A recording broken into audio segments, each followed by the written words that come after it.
Hello friends, मेरे story channel पर आप सबका स्वागत है।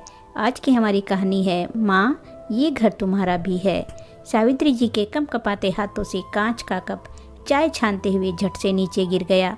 बाहर गेस्ट रूम में अपनी सहेलियों संग बैठी बहू रानी मोनिका की एक सहेली बोली, देख तेरी सास ने फिर कोई कांड कर दिया है। यह सासें ऐसी क्यों होती हैं कि बहू बेटे के पैसों को और उनके सामान को मिट्टी के मोल समझती हैं। कितने महंगे कप हैं यार मोनिका तेरे, मैं ही तो दिलवा कर लाई थी मोनिका तुझे, अब तेरा सेट खराब हो गया ना। कह तो सही रही हो यार रिया, वैसे मम्मी जी हमेशा गिलास में चाय पीती हैं, आज कप में कैसे, मोनिका बोली। तभी मोनिका की सास डरती हुई बाहर गेस्ट रूम में आई। मोनिका कुछ बोलती उससे पहले सावित्री जी बोली, बहू वह तेरा महंगे वाला सेट का कप मुझसे गलती से टूट गया। मोनिका अपनी जगह से उठी। सभी सहेलियों ने सोचा कि अब तो सावित्री जी की खैर नहीं। मोनिका सावित्री जी के पास आई। मम्मी जी कोई बात नहीं, टूट गया तो क्या हुआ, दूसरा आ जाएगा। आप मुझसे कह देती मैं चाय छान देती। आप पूजा कर रही थी इसलिए आपके लिए नहीं लाई चाय। आप बैठिए मैं लाती हूँ। सावित्री जी सक पकाते हुए चुपचाप बैठ गई। सभी सहेलियों का मुंह खुला का खुला रह गया। कुछ देर बाद नाश्ता पानी कराकर मोनिका ने सहेलियों को विदा कर दिया। आज बिस्तर पर मोनिका को नींद नहीं आ रही थी। वह अपने पति रवि की तरफ मुड़ी।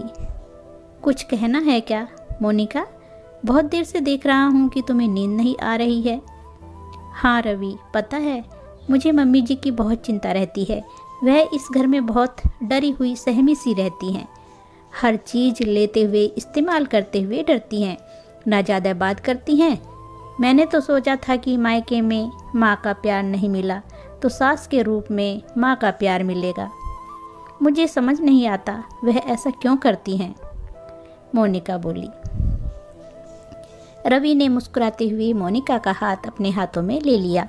सुनो मोनिका, तुम्हें आए इस घर में अभी 6-7 महीने ही हुए हैं, इसीलिए तुम्हें हर बात मैंने खुलकर नहीं बताई है।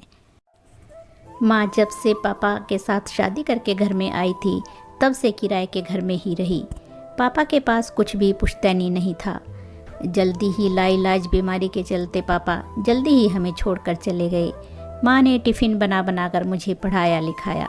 उन्होंने दूसरा बच्चा भी नहीं किया था ताकि मेरी परवरिश अच्छे से कर पाए। माँ ने मुझे पढ़ा लिखा तो दिया पर घर नहीं बना पाई। उनकी मेहनत के प्रतिफल से जल्दी ही मुझे बैंक में नौकरी मिल गई और फिर मैंने यह घर बनवाया, घर गृहस्थी बसाई। तो इसलिए मोनिका वह डरती हैं कि कहीं बहू बेटा मुझसे कुछ कह ना दें, मुझे घर से ना निकाल दें। आसपास के घरों में सास बहू के लड़ाई झगड़े देख चुप रहती हैं कि कहीं झगड़ा हुआ किसी बात पर तो मुझ पर भी आरोप आएगा और मेरा रवि दुखी होगा। जिसके सर से बचपन में ही पिता का साया उठ गया था, वह बस मुझे और तुम्हें देखकर खुश रहना चाहती हैं। अब तुम्हें ही अपनेपन से माँ के डर को ख़त्म करना होगा, उन्हें पहले जैसा चंचल बनाना होगा। माँ बहुत खुश मिजाज है मोनिका, रवि बोला।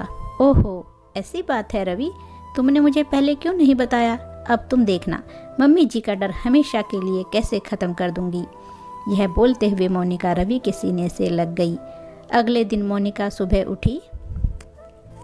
सावित्री जी को चाय उनके कमरे में देने के बजाय उनका हाथ पकड़कर टेबल पर लाई, उन्हें बैठाया।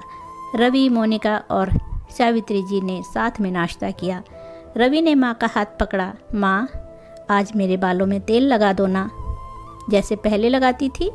और हाँ माँ, यह घर मैंने तुम्हारे नाम किया है, तुम्हें पढ़ना तो नहीं आता, देखो कुछ दिन पहले ही तुम्हारे नाम की नेम प्लेट लगवाई है।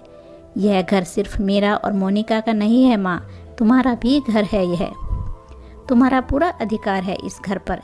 सावित्री जी के चेहरे पर यह बात सुनकर मुस्कान आ गई। ला तेरे बालों में तेल लगा दूं, कैसे रूखे हो गए हैं तेरे बाल। मोनिका सावित्री जी के पास गई। मम्मी जी मुझे माँ कहने का अधिकार दो, मुझे अपने सीने से लगा लो, माँ के प्यार को तरस गई हूँ मैं। सावित्री जी ने कस के मोनिका को गले से लगा लिया। तू तो मेरी लाडो रानी है ना, ला तेरी भी मालिश कर दूं। आज शाम को बिना डर के सावित्री जी अपने बेटे की पसंदीदा कढ़ी चावल बना रही थी। आखिर अब वह उनका खुद का भी घर था। कैसा लगा सास बहू का रिश्ता, कमेंट में ज़रूर बताइए। और कहानी अच्छी लगी है तो लाइक और शेयर ज़रूर कीजिए। धन्यवाद दोस्तों।